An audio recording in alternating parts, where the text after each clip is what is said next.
every day your pet speaks to Allah in prayer. Speaks to Allah in a dua. What does it say? It says, oh Allah, my owner is taking care of me.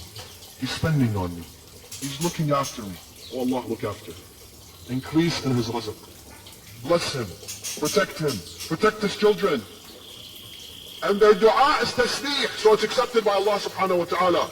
It's acknowledged by Allah subhanahu wa ta'ala. That is why one form of continual sadaqah is to have pets.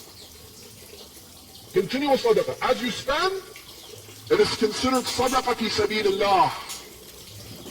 In fact, we think, animals are not even important in the religion of Islam. Animals are a source of blessing. Domesticated animals, pets, are a source of blessing upon the family and the household. And there are many. If you look at Kitab Bihar al-Anwar al-Allam al-Majlisi,